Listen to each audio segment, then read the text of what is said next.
Abran sus Biblias, por favor, en Segunda de Pedro, capítulo 1. Segunda de Pedro, capítulo 1, por favor. Vamos a estar leyendo del versículo 12 al 21. Segunda de Pedro 12 al 21. Y vamos a estar considerando hoy la realidad de que tenemos una palabra profética segura. Y tiene que ver con la Biblia. Ustedes en sus manos tienen la Biblia. Y la Biblia es la palabra de Dios. Y aquí vamos a estar leyendo en Segunda de Pedro, capítulo 2. Y quiero leer el texto con ustedes para que veamos lo que Dios tiene para nosotros hoy. Y después vamos a explicar algunas cosas que nos van a ayudar a entender la importancia de mantenernos en la palabra, la Biblia, para poder vencer el engaño. Leamos, por favor, Segunda de Pedro 1, 12. Dice, por esto yo no dejaré de recordaros siempre estas cosas, aunque vosotros las sepáis, y estéis confirmados en la verdad presente. Pues tengo por justo, en tanto que estoy en este cuerpo, el despertaros con amonestación, sabiendo que en breve debo abandonar el cuerpo, como nuestro Señor Cristo Jesús me ha declarado. También yo procuraré con diligencia que después de mi partida, vosotros podáis en todo momento tener memoria de estas cosas. Porque no os hemos dado a conocer el poder y la venida de nuestro Señor Cristo Jesús, siguiendo, escuchen esto, fábulas artificiosas, sino como habiendo visto con nuestros propios ojos su majestad. Pues cuando Él recibió de Dios Padre honra y gloria, le fue enviada desde la magnífica gloria una voz que decía, este es mi Hijo amado en el cual tengo complacencia. Y nosotros oímos esta voz enviada del cielo cuando estábamos con Él en el Monte Santo. Tenemos también la palabra profética más segura. Escuchen esa frase, la palabra profética más segura, a la cual hacéis bien en estar atentos como a una antorcha que alumbra en lugar oscuro, hasta que el día esclarezca y el lucero de la mañana salga en vuestros corazones. Entendiendo primero esto, que ninguna profecía de la Escritura es de interpretación privada, porque nunca la profecía fue traída por voluntad humana, sino que los santos hombres de Dios hablaron siendo inspirados por el Espíritu Santo. Oremos. Padre, enséñanos y que al leer tu palabra con detalle podamos aprender hoy que tenemos una palabra profética segura, es firme. Podemos poner nuestra confianza en tu palabra, Dios, porque es tu palabra, no es palabra de hombres. Y necesitamos saber las Escrituras para poder vencer el engaño. Padre, guíanos, que tu Espíritu nos enseñe en el nombre de Cristo Jesús. Amén. La profecía más segura. Vean conmigo aquí en el capítulo 1, versículos 3 y 4. Solo quiero recordarles el por qué tenemos una Biblia. Dice allí, como todas las cosas, dice, todas las cosas que pertenecen a la vida y a la piedad nos han sido dadas por su divino poder, mediante el conocimiento de aquel que nos llamó. Nota, todo lo que tú y yo necesitamos para vivir una vida piadosa, lo tenemos en el conocimiento del Señor Jesús, quien nos llamó.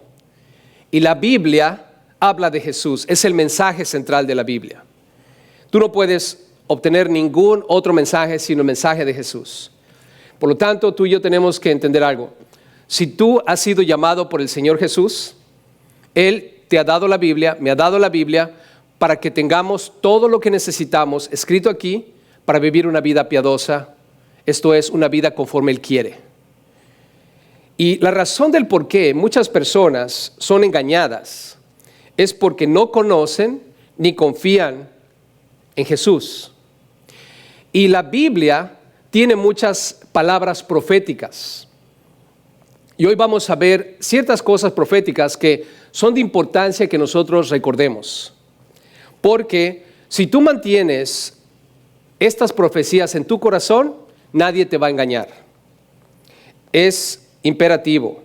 Recuerden lo que hemos leído y eventualmente vamos a entrar en el capítulo 2. Dice que muchos van a ser engañados. Y la razón es porque no leen su Biblia. Tenemos que leer la Biblia. ¿Estamos de acuerdo, familia? Bien. Vean conmigo, por favor, el primer asunto aquí en el versículo 12. Algo que Pedro menciona es nuestra partida de este mundo. Y es una profecía.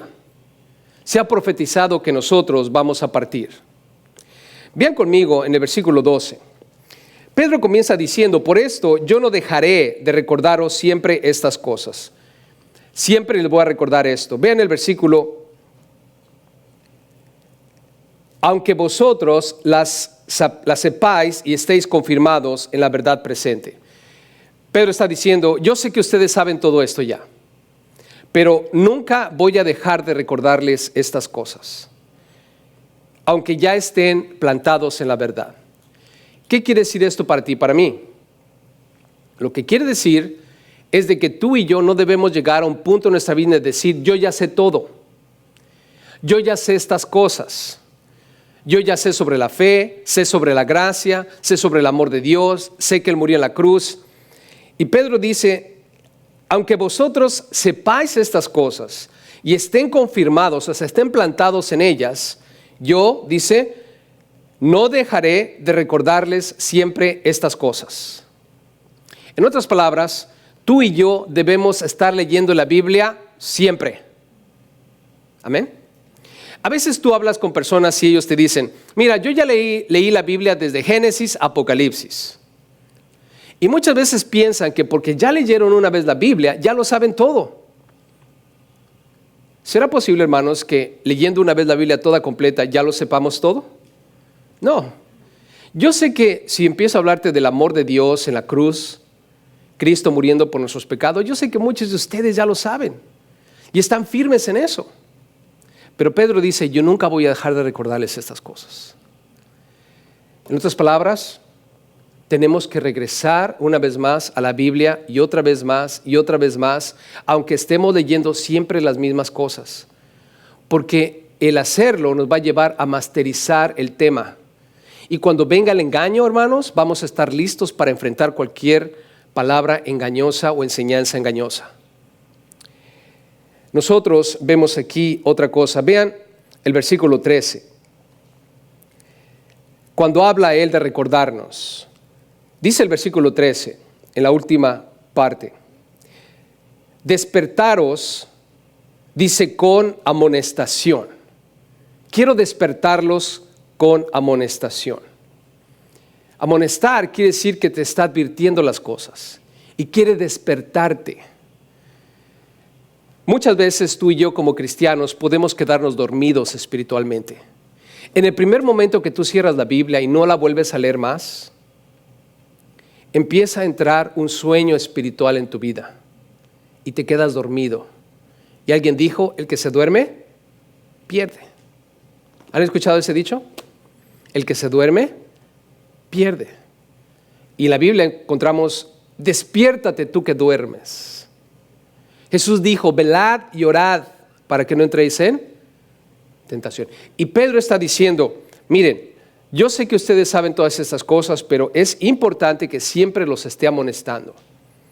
Así es que nunca te canses de recordarle a alguien lo que tiene que hacer. Si tu esposa te está diciendo todo el tiempo: ora, tienes que orar, no se lo tomes a mal. Tienes que orar. ¿Estamos de acuerdo, hermanos? Ahora, ¿cuántos saben que tenemos que orar? ¿Cuántos lo saben? ¿Sí lo sabemos? ¿Estamos orando? Amén. Aunque sea por fe. ¿Estamos orando? Amén. Bueno, si tu esposa, tu esposo, tus padres te están diciendo: tienes que orar, no voltees diciéndoles: cállate, cállate, que me desesperas. No me obligues a sacar el peine. No, hermanos. Tenemos siempre que estar recordando estas cosas, tenemos que estarnos amonestando unos a otros. ¿Ok? Aun cuando yo sea el pastor, no te voy a tomar a mal que vengas y me digas: pastor, necesita orar. No lo veo en la reunión de oración en la mañana. Gracias, hermano. Voy a hacer lo posible, ahí voy a estar. Y no tiene nada de malo, hermanos. Al contrario, es algo que Pedro está diciendo debemos hacer, recordar siempre estas cosas. Vean el versículo 15. En el versículo 15 dice: también yo procuraré con diligencia que después de mi partida, escucha, vosotros podáis en todo momento tener memoria de estas cosas. Dice: y procuraré con diligencia. O sea, no importa que ya sepas la verdad, te voy a seguir recordando con amonestación. Tienes que hacerlo. Y voy a ser diligente en asegurarme que lo estés recordando. ¿Y saben que Pedro escribió 2 cartas aquí? Primera y segunda de Pedro. Estos escritos es su diligencia en escribir todo lo que Dios le dijo para que tú y yo estemos una y otra vez. Pero ahora, aquí quiero mostrarles una profecía que todos tenemos que atesorar en nuestro corazón. Ojo, vean el versículo 13 y 14. Y esa es la profecía que quiero poner en tu corazón. Nosotros tenemos un lugar en el cielo. Dice el 13, pues tengo por justo en tanto que estoy en este cuerpo, nota, en tanto que estoy en este cuerpo. Vean el versículo 14. Sabiendo que en breve debo abandonar el cuerpo. Debo abandonar el cuerpo. Estoy en este cuerpo. Por favor, hermano, hermana, pon esto en tu corazón. Este cuerpo que tú ves es simplemente una habitación, es un cascarón. Y quiero recordarles lo que leímos en Génesis. Dios creó del polvo de la tierra al ser humano. ¿Se acuerdan de eso? Pregunta, cuando lo formó del polvo de la tierra, ¿estaba vivo? ¿Tenía vida eso que Él formó? No tenía vida. Lo que Dios creó del polvo de la tierra era un cuerpo nada más. ¿Qué fue lo segundo que Dios hizo? Sopló aliento ¿de qué? De vida. Así es que ese cuerpecito tan bonito que tú tienes es solamente una habitación. Solo te pongas cómodo y no te agüites si la habitación se está desbaratando. Toda la mañana nos vemos al espejo, ¿no es cierto? Y siempre tenemos la tendencia de decir, espejito, espejito, ¿quién es el más bonito? ¿Y cómo responde el espejito? Tú. Pero ya conforme pasan los años te das cuenta que el espejo te está mintiendo. Ya no eres el más bonito. Y las arrugas y la forma de la dona se empieza a formar ahí. Y te empiezas a dar cuenta que el cuerpo se está deteriorando. Este cuerpo, hermanos, se está cayendo. Y eventualmente este cuerpo se vuelve una prisión. Se vuelve una prisión. Observen a los bebés. Nacen.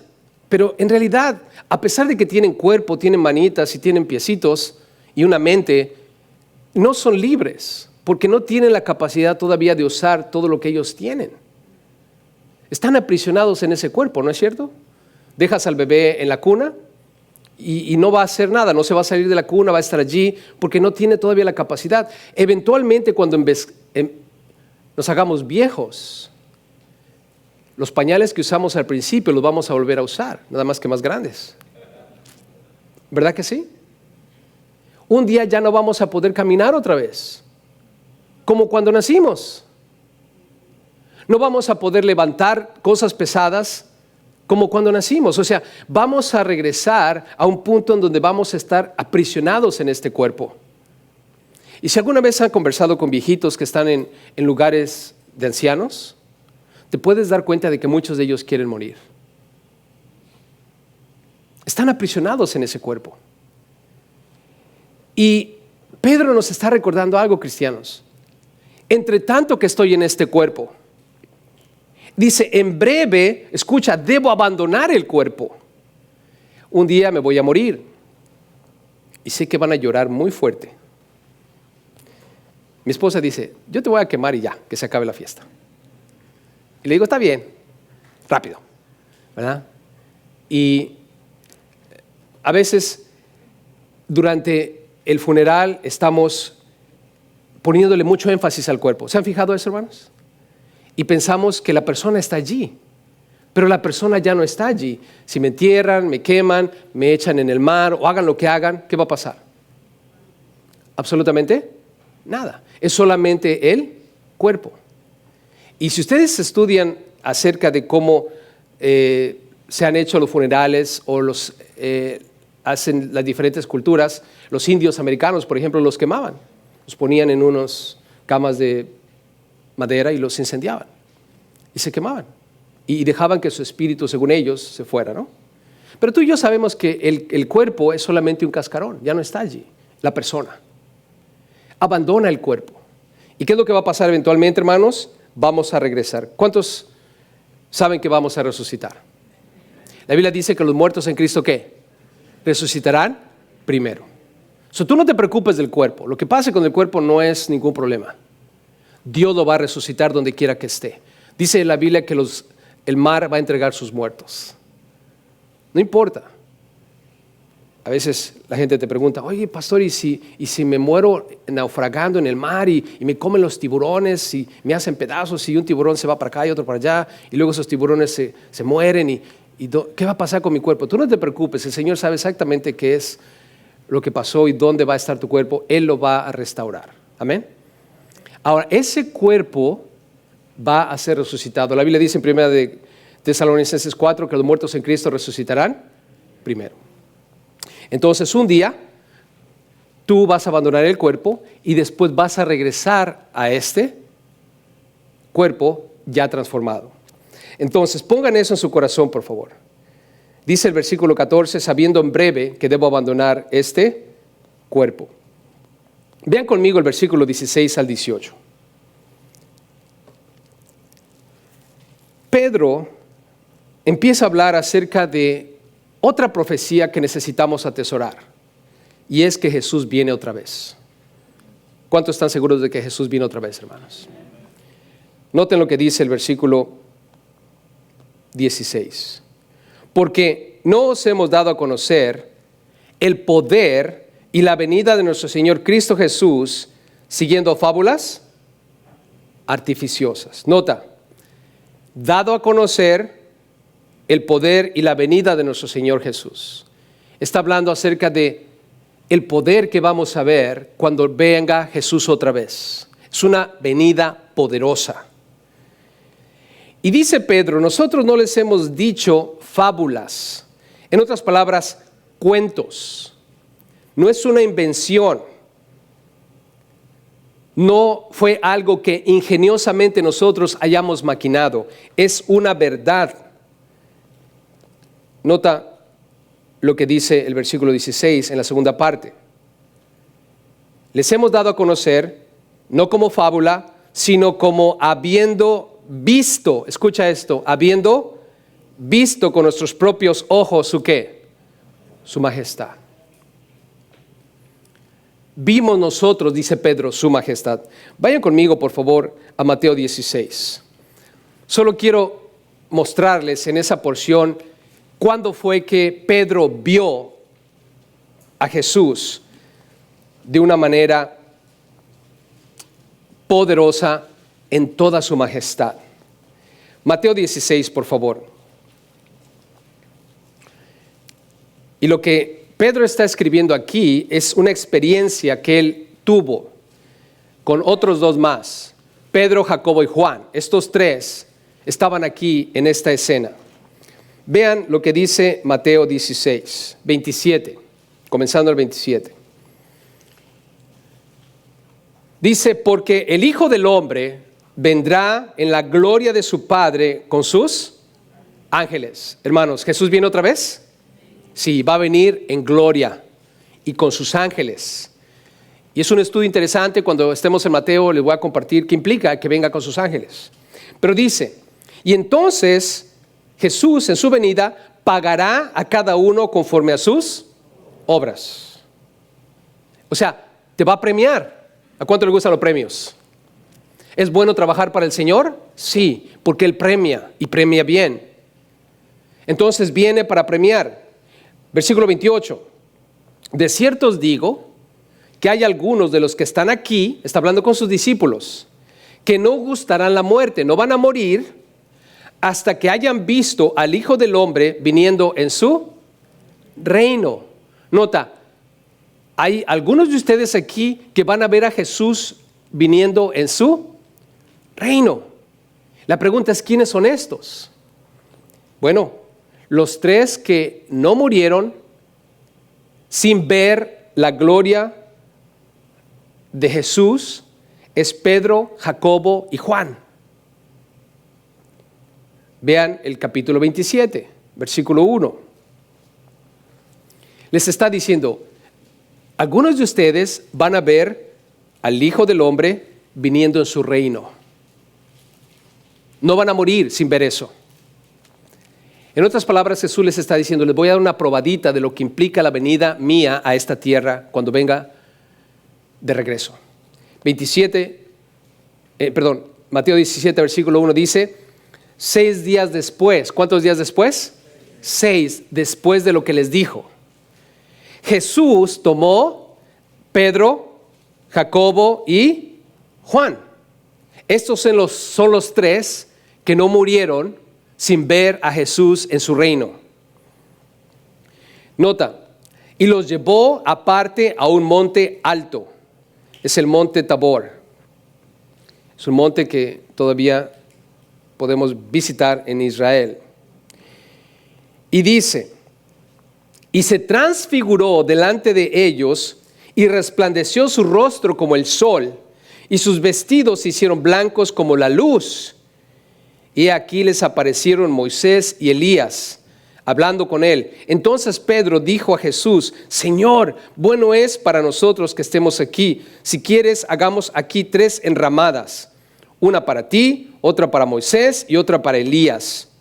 Mientras él aún hablaba, escucha, Pedro, Jacobo y Juan están viendo a Jesús, a Moisés y Elías. Pregunta, ¿Moisés y Elías estaban muertos o estaban vivos? Estaban muertos. Y sin embargo, están aquí vivos. ¿Por qué? Porque Moisés y Elías también abandonaron su cuerpo. Y de alguna manera regresaron aquí a la tierra. Y fueron capaces, Pedro, Jacobo y Juan, de verlos. Ahora, escucha lo que pasa mientras Pedrito está hablando de más. Diciendo, hagamos 3 enramadas. Mientras él aún hablaba, versículo 5, una nube de luz los cubrió. Y aquí una voz desde la nube que decía, una voz. Dice Pedro en lo que estamos leyendo, hemos visto, y más adelante va a decir, y hemos oído. Una voz que decía, este es mi Hijo amado, en quien tengo complacencia, a él oíd. Al oír esto, los discípulos se postraron sobre sus rostros, Pedro, Jacobo y Juan, y tuvieron gran temor. Entonces Jesús se acercó y los tocó, y dijo, levantaos, y no temáis. Nota, no tengan miedo. Y alzando ellos los ojos, a nadie vieron sino a Jesús solo. ¿Qué es lo que pasó ahí, hermanos? Jesús, en el capítulo 16, 6 días antes, les dice, hay aquí algunos que no van a morir sin verme a mí glorificado. Y en ese monte Tabor, hermanos, Jesús le permitió a Pedro, a Jacobo y a Juan ver la majestad de lo que Jesús es. Él es Dios. Él es Dios, hermanos. Y Pedro, Jacobo y Juan tuvieron la oportunidad por un momento de ver a Jesús en gloria. Y por eso se postraron y estaban todos atemorizados, porque estaban en la presencia de la majestad poderosa de Dios. Entonces, ¿qué es lo que estamos leyendo aquí en Pedro? Jesús un día va a regresar, hermanos. Vayan conmigo de regreso a segunda de Pedro. Y vean lo que dice el versículo 16 al principio. El poder y la venida de nuestro Señor, Cristo Jesús. Dios, hermanos, en la persona de Jesús, va a regresar de una manera poderosa. Entonces, pon eso en tu corazón. Lo primero que debemos poner en nuestro corazón es de que un día, hermanos, vamos a abandonar este cuerpo. Y es la esperanza que tenemos de un nuevo cuerpo. Porque al abandonar este cuerpo, la Biblia dice que no vamos a quedar desnudos, que vamos a volver otra vez a tener un cuerpo y ese cuerpo va a ser transformado. Pero además de eso, tenemos otra profecía y esta es la venida de Cristo Jesús. ¿Están listos para venir a Jesús, ver a Jesús regresar, hermanos? Él va a regresar y va a regresar por nosotros. Vean el versículo 17. Dice el versículo 17, pues cuando Él recibió de Dios Padre, ¿qué recibió Jesús de Dios Padre? Honra y gloria. Y le fue enviada desde la magnífica gloria una voz que decía, o sea, Jesús estaba siendo honrado y glorificado en el monte Tabor. Y de la magnífica gloria que es el Padre, una voz que decía, este es mi Hijo amado en el cual tengo complacencia. Es lo que oyó Pedro, Jacobo y Juan. Y Pedro dice, yo lo vi y yo lo oí. Esto de que Jesús va a regresar en gloria, yo ya vi a Jesús glorificado en el monte Tabor y oí al Padre decir que Él es. Versículo 18, y nosotros oímos esta voz enviada del cielo. Nota, dice, oímos, audiblemente ellos oyeron la voz. Cuando estábamos con Él, ¿en dónde, hermanos? En el monte santo, es el monte Tabor. Y no es necesariamente que el monte sea un monte santo, sino que en ese momento era un monte que había sido apartado para mostrarle a Pedro, Jacobo y Juan a Jesús glorificado. Ellos vieron por un momento lo que tú y yo un día vamos a ver, a Jesús completamente glorificado. Entonces pon eso en tu corazón, hermanos. Pongan eso en su corazón, para que nadie te engañe. Un día tú vas a abandonar ese cuerpo para recibir uno nuevo. En segundo lugar, Jesús viene otra vez y va a regresar por nosotros, hermanos, de una manera poderosa y gloriosa. Vean el versículo 19, por favor. La palabra profética que tenemos. Dice Pedro, tenemos también la palabra profética más segura, a la cual hacéis bien en estar atentos. Tenemos la palabra profética. ¿Cuál es la palabra profética, hermanos? Es la Biblia. Ahorita se los voy a mostrar. La Biblia es la palabra profética. En la Biblia tenemos promesas y tenemos profecías. La profecía de nuestra resurrección, abandonar el cuerpo y volver a resucitar, está en la Biblia. La profecía de la venida de Jesús por nosotros y en gloria está en la Biblia también. Y dice Pedro, es importante que ustedes estén atentos a las profecías bíblicas. Tienen que estar atentos. Porque eso es algo seguro. Y la pregunta es, hermanos, ¿por qué es seguro? La respuesta está en el versículo. Nota lo que dice el 19. La palabra profética es segura y debes estar atento, como a una antorcha que alumbra en lugar oscuro, hasta que el día esclarezca. Una antorcha que alumbra. El lugar donde nosotros nos encontramos, hermanos, esta tierra, es un lugar oscuro. Es un lugar que está en tinieblas. ¿Cómo sé eso? Jesús lo dijo. Juan 8:12. Escucha lo que Jesús dijo. Otra vez Jesús les habló diciendo, yo soy la luz del mundo. Nota, yo soy la luz del mundo. El que me sigue no andará en tinieblas, sino que tendrá la luz de la vida. Y aquí Pedro está diciendo que tú y yo debemos estar atentos, debemos estar leyendo la palabra profética, porque es una antorcha. Jesús dice, yo soy la luz. Esta antorcha, la palabra profética, nos guía a la luz. Y la luz es Cristo Jesús. Este mundo está en tinieblas. Y para que tú y yo podamos ver, necesitamos leer la Biblia. Y la Biblia nos va a mostrar y nos va a dar el conocimiento de Jesús. Jesús es la luz de este mundo. Y por eso es segura, hermanos. Tú tienes a Cristo Jesús. Él es la luz.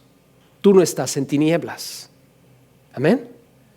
Y dice aquí la Biblia, vean conmigo en el versículo 19, hasta que el día esclarezca. Hasta que el día esclarezca. O sea que el día está oscuro ahorita, pero un día va a esclarecer.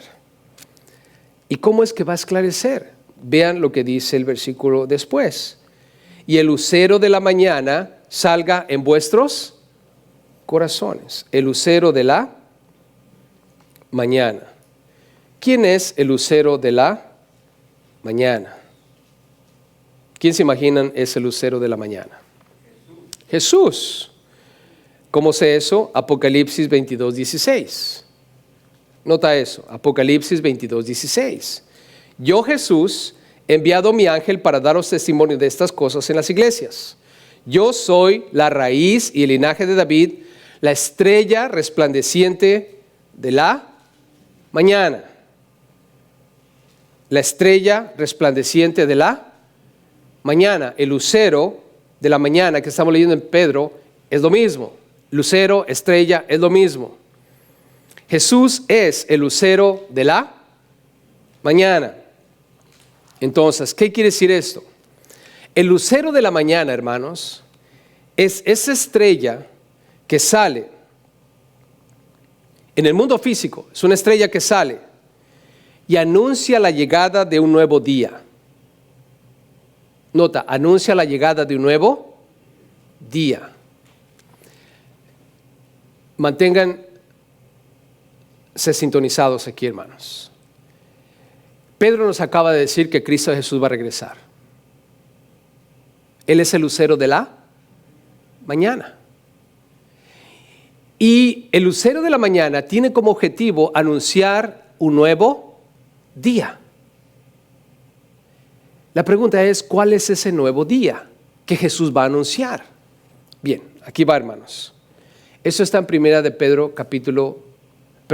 Tesalonicenses capítulo 4, del versículo 13 en adelante. Cuando puedan, léanlo. Primera de Tesalonicenses capítulo 4, 13 en adelante. Jesús va a regresar, hermanos. Y lo que Pedro viene diciendo es, ustedes van a abandonar este cuerpo. Y va a venir la resurrección. ¿Cuándo va a ocurrir la resurrección? Para nosotros, la iglesia, cuando Cristo Jesús regrese. Dice la Biblia en 1 Tesalonicenses 4, 13, que los muertos en Cristo resucitarán primero. Ahí ocurre la primera profecía que les dije, pongan en su corazón. Vamos a recibir un nuevo cuerpo y los que hayamos quedado vivos seremos transformados en un abrir y cerrar de ojos. Pero al mismo tiempo ocurre la otra profecía que les dije pusieran en su corazón. Cristo Jesús va a venir por nosotros. Va a regresar a esta tierra. En ese momento obviamente no va a ser con gran poder y gloria, solamente viene por nosotros. El lucero de la mañana viene ese día por nosotros para llevarnos en lo que conocemos como el arrebatamiento. Vamos a desaparecer todos los cristianos de todo el mundo y los muertos en Cristo en todo el mundo van a resucitar y juntos nos vamos a encontrar con Cristo en el aire. El lucero de la mañana nos va a sacar de esta tierra y ese día comienza un nuevo día para la tierra. ¿Cuál es ese día? Es el día del Señor. Después de que tú y yo nos vayamos, va a surgir el anticristo. Y después del anticristo viene la tribulación. Y vienen los juicios de Dios sobre este planeta. Es un periodo, hermanos, que la Biblia llama el día del Señor. Y el día del Señor es un día de juicio para los habitantes de esta tierra. Y todo eso está descrito en el libro de Apocalipsis. Y Pedro lo que está diciéndonos aquí, hermanos, en el versículo 19 es lo siguiente. Tú tienes la palabra profética segura. Tú tienes la Biblia, que es algo seguro. Y es una antorcha, es como una antorcha que te va a llevar a la luz, que es Cristo Jesús, Y Cristo Jesús es la seguridad que tú necesitas para resucitar y para verlo en el aire y para salir de esta tierra cuando venga el lucero de la mañana para anunciar el nuevo día que viene en esta tierra, y es el juicio de Dios. Tú y yo no queremos estar aquí, hermanos, cuando eso ocurra, ni Dios lo mande. Amén. Y dice, nota el versículo 19, aquí en 2 de Pedro: el lucero de la mañana salga ¿en dónde? En vuestros corazones. ¿Dónde debemos tener esto, hermanos? ¿Dónde? En el corazón. Tú vas a encontrar a gente diciéndote: ¿y quién es el anticristo? ¿Va a ser europeo? ¿Va a ser mexicano? Y la gente empieza a hacerte preguntas sobre el anticristo y cuál es la marca de la bestia. Es literalmente un 66 y las tarjetas de crédito son la marca o el chip. Y hasta hace poco había un gran argüende sobre la vacuna del COVID, ¿no? ¿Nunca escucharon ese argüende? De que iba a venir acompañada con un chip ahí de computadora y que ya iba a ser un prelude para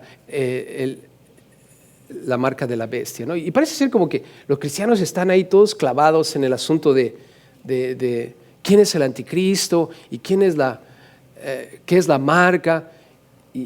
Y parece ser que hay una fascinación con eso. Y la Biblia dice claramente que Él va a ser revelado cuando nosotros los hayamos sido.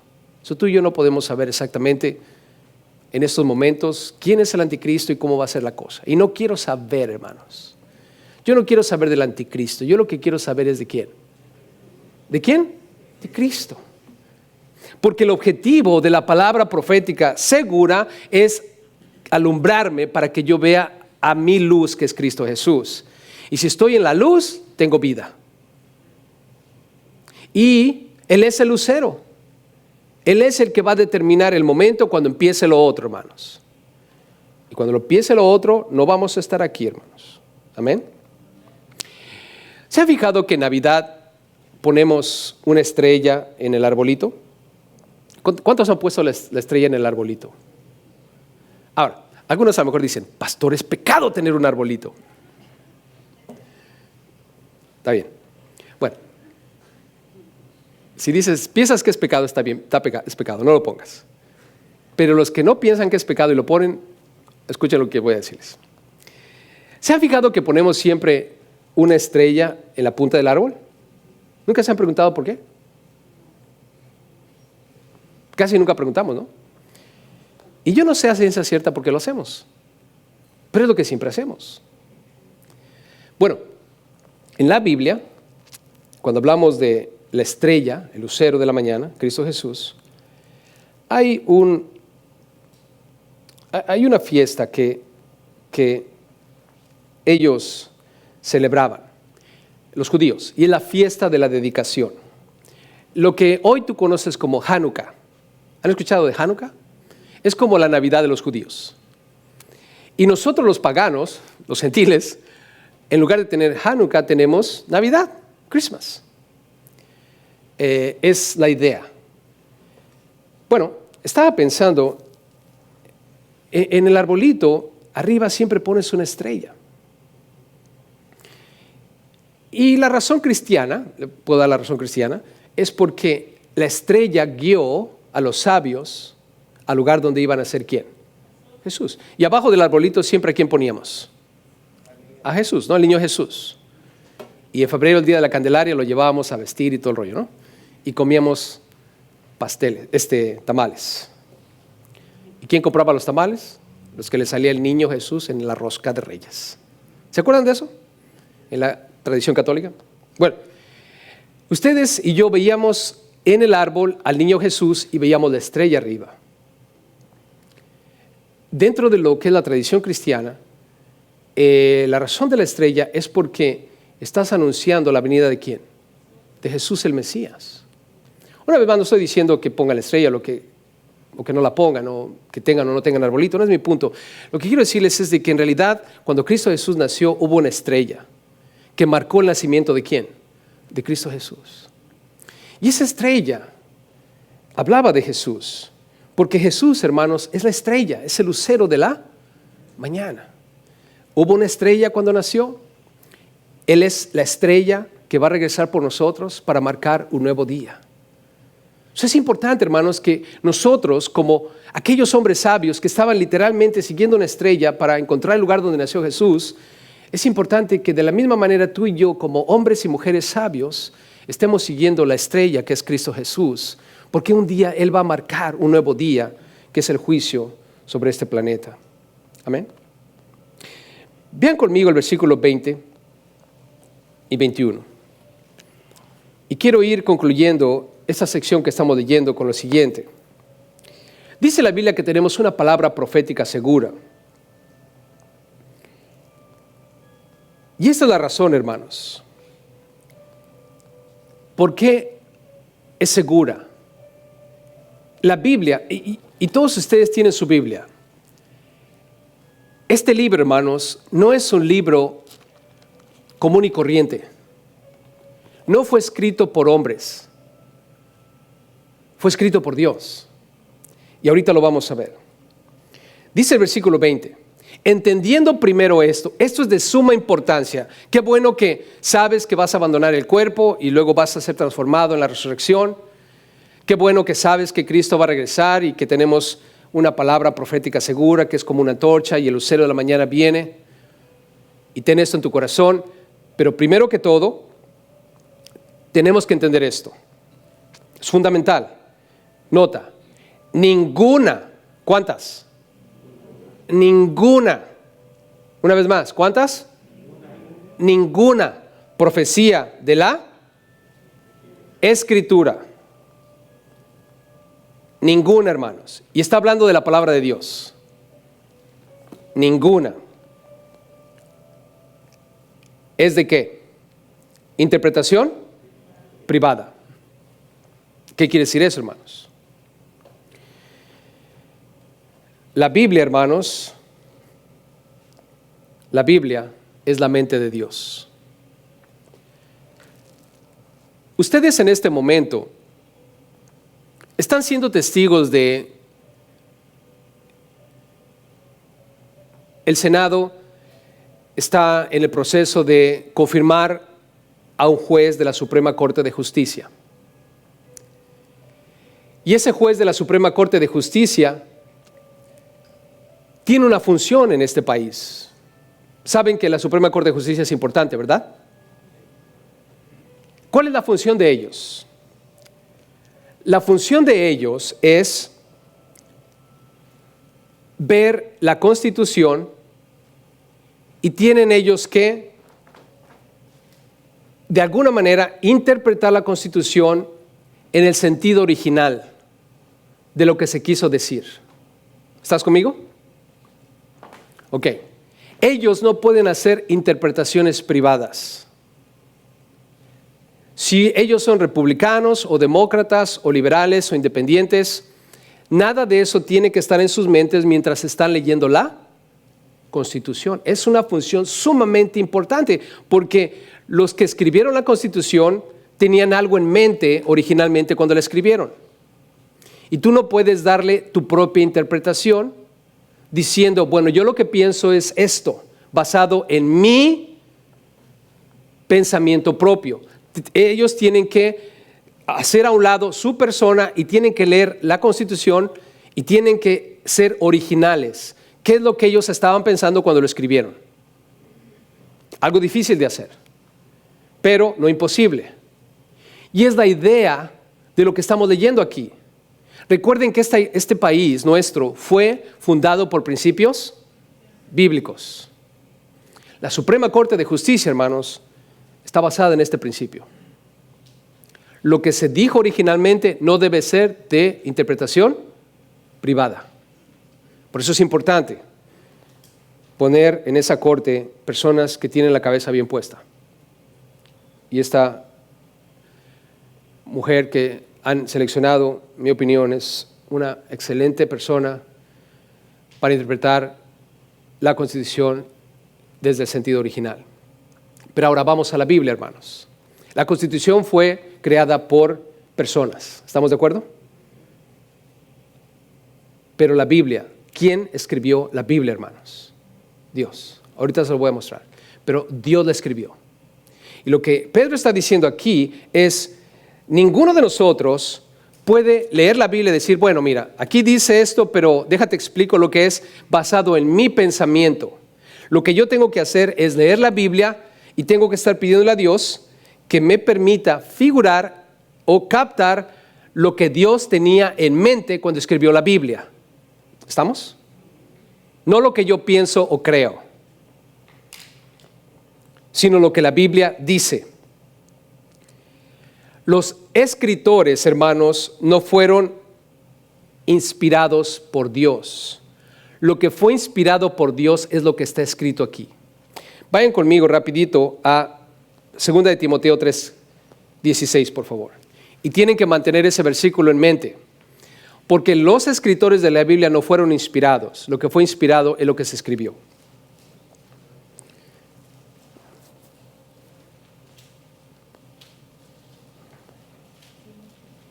Segunda de Timoteo 3:16. Necesito que leamos ese versículo juntos porque no debemos cometer el error de pensar que los escritores fueron inspirados por Dios. Lo que fue inspirado es lo que se escribió. Segunda de Timoteo 3:16. ¿Qué dice? Toda la escritura es ¿qué? Nota, no dice todos los autores. Hay como 40 autores de la Biblia. No dice todos los autores fueron inspirados por Dios. ¿Qué fue inspirado por Dios? Toda la escritura, la Biblia, cada palabra que está escrita en este libro es inspirada por Dios. No la persona. En este caso, ¿quién escribió segunda de Pedro? Pedro el apóstol. ¿Estás conmigo? Él no fue inspirado. Lo que fue inspirado es lo que él estaba escribiendo. Y ahorita vamos a ver cómo ocurrió eso. Pero quiero que noten eso. La escritura, las palabras de la Biblia es lo que es infalible, es lo que no falla. Pedro falló como ser humano. Y lo podemos leer en las escrituras mismas. Vemos a Pedro cometiendo errores. Vemos a Pablo cometiendo errores. Y a otros cristianos en la Biblia, hombres de fe, hombres de Dios, cometiendo errores. Pero lo que está escrito, hermanos, es infalible, es inspirado por Dios. Regresemos a segunda de Pedro, por favor. Y vean lo que dice el versículo 21. Entonces, ninguna profecía de la Escritura es de interpretación privada, ¿verdad? Yo no puedo dar mi opinión sobre la Biblia, yo tengo que enseñar y si estoy estudiando, buscar lo que Dios tiene en mente. Pero vean lo que dice el versículo 21, porque nunca, noten, nunca la profecía fue traída ¿por qué? ¿Por voluntad humana? Nota, no se originó en la mente de un ser humano. Eso es lo que quiere decir. Nunca. La palabra, la profecía, la palabra profética, las escrituras, como es lo que hemos estado leyendo aquí, fue traída porque un ser humano de su voluntad de pronto quiso hacerlo. Ojo, las falsas enseñanzas nacen en la mente humana. Por ejemplo, la teología de la prosperidad. Dice que todos nosotros los cristianos debemos ser ricos. Imagínate si eso fuera verdad. Fuéramos muy pecadores todos nosotros, ¿no? Porque aquí somos un bonche de pobres. Aunque realmente a veces pienso somos ricos. Pero la teología de la prosperidad. O algunos dicen también que si tú estás enfermo es porque estás en pecado. Y es una falsa enseñanza. Eso originó en la mente del ser humano, hermanos. No originó en la mente de Dios. La teología de la prosperidad también. No nació en la mente de Dios, nació en la mente de un ser humano. La confesión positiva. Dilo y lo recibirás. Eso también nació en la mente del ser humano. No nació en la mente de Dios, hermanos. Y el problema es cuando tú y yo empezamos a tener nuestra propia interpretación privada, yo empiezo a decirte, no, mira, aquí está escrito esto, pero en realidad eso es lo que es. Déjate cuento. Empezamos a entrar en fábulas ingeniosas. Empezamos a entrar en nuestra propia mente y creamos cosas que no son.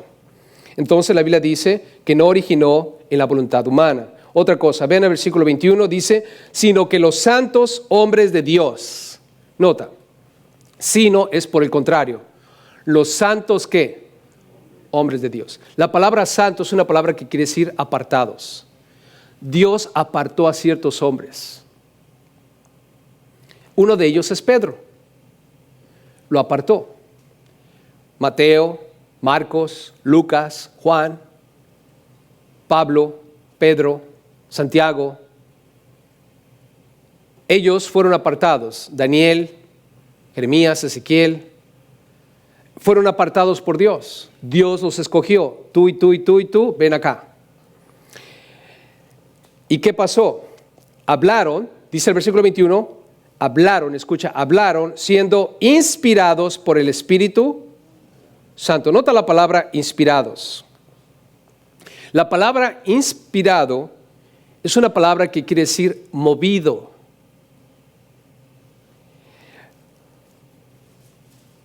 Jesús, cuando está hablando con Nicodemo, le dijo, el viento sopla de donde quiere y oye su sonido, mas ni sabes de dónde viene ni a dónde va. Así es todo aquel que es nacido del Espíritu. Cuando alguien nace del Espíritu, dice Jesús, el Espíritu toma control de tu vida y no sabes de dónde llegó la cosa, pero llegó a tu vida, te movió, te controló. Entonces lo que pasó, hermanos, es de que ninguno de estos hombres, Mateo, Marcos, Lucas, Juan y todos los que les mencioné, de repente dijeron, vamos a escribir algo para que quede todo plasmado por escrito de lo que escuchamos. No, Dios los escogió. ¿Y qué es lo que pasó? El Espíritu Santo, aquí dice, el Espíritu Santo tomó control de ellos. La palabra inspiración quiere decir movidos. Es como cuando el viento que Jesús está hablando del Espíritu Santo empieza a soplar en un barco y empieza a soplar el viento en un barco, las velas empiezan a ser influenciadas por el viento y el barco empieza a moverse en la dirección que el viento quiere. O puedes agarrar el timón del barco y usar esa fuerza del viento para manipular la nave, mover la nave como tú quieras, usando el control, el timón del barco. Eso es la palabra inspirar. Quiere decir que están siendo controlados por alguien, aprovechando la fuerza. En este caso, el Espíritu Santo, hermanos, una vez que Dios dijo, Mateo, Marcos, Lucas, Juan, Dios dijo, estos son los que van a escribir. Vino el Espíritu Santo a la vida de ellos y los controló. Para que cuando ellos estaban escribiendo, ellos no estaban escribiendo de su voluntad. Ellos no estaban escribiendo su opinión, no estaban dando su propia interpretación de las cosas. Ellos estaban escribiendo exactamente las palabras que el Espíritu Santo estaba poniendo en sus cabezas para que ellos las escribieran. Eso es el control que está hablando aquí la Biblia cuando dice inspirados. Yo lo creo, hermanos. ¿Lo crees? Este libro, hermanos, nunca lo vas a encontrar en Barnes & Nobles en la mesa de 25 centavos porque ya pasó de moda. ¿Se han dado cuenta que las Biblias valen muy caras? ¿Han encontrado Biblias baratas? ¿Por qué razón, hermanos? ¿Saben que es el mejor libro vendido en todo el mundo? ¿Es el único libro que te da vida? ¿Es el único libro que vas a estudiar y estudiar y estudiar, te vas a morir y nunca lo vas a entender por completo? Y no porque no se puede entender, porque este libro, hermanos, tiene vida. Este libro es la mente de Dios. De hecho, este libro te salva. ¿Que no es Jesús quien nos salva? Sí, claro que es Jesús. Pero sin la Biblia, tú no puedes conocer de Jesús. Cuando tú lees la Biblia te muestra ¿a quién? A Jesús. Porque la mente de Dios es darte a conocer a Jesús. Si una persona no tiene su Biblia en las manos, hermanos, nunca va a conocer de Jesús. Por eso es que el diablo te quiere apartar de este libro. Porque este libro te da vida. Es una antorcha que te alumbra y que te muestra la realidad de lo que viene en tu vida. Y Dios ha preparado para aquellos que le aman. Amén, hermanos. Por lo tanto, cerramos con esto. Tenemos una palabra profética segura, hermanos. que hay en nuestros corazones. Un día vamos a abandonar este cuerpo y vamos a ser transformados de una manera increíble para estar con Cristo Jesús, quien va a regresar por nosotros. Eso es lo segundo que yo tengo en mi corazón. Lo tercero, hermanos, es de que la Biblia muestra el plan de Dios para nosotros. Jesús es el lucero de la mañana que va a venir por nosotros para que empiece otra etapa aquí en la tierra. Y tú puedes confiar en este libro, hermano, porque es la mente de Dios. Cada palabra fue inspirada por Dios. Y Dios lo hizo a través del control del Espíritu Santo. El Espíritu Santo puso en la mente de esos escritores cada palabra, cada punto, cada coma. Y por eso puedes confiar en este libro, hermanos. Y ten cuidado, porque como te dije, como ya les dije, hermanos, el diablo va a querer apartarnos de este libro. Una vez que lo hagamos, estamos a merced de falsas doctrinas y falsas enseñanzas y podemos ser engañados, y aún como dice Pedro en el capítulo que sigue, que vamos a estudiar juntos, es negar a Cristo Jesús como nuestro Señor y Salvador.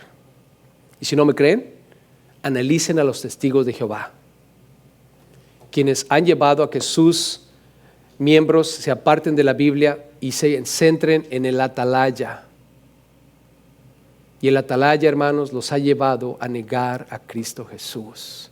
Y el que no tiene al Hijo, no tiene al Padre, hermanos. No es salvo. Amén. Mantengámonos en la palabra. Dios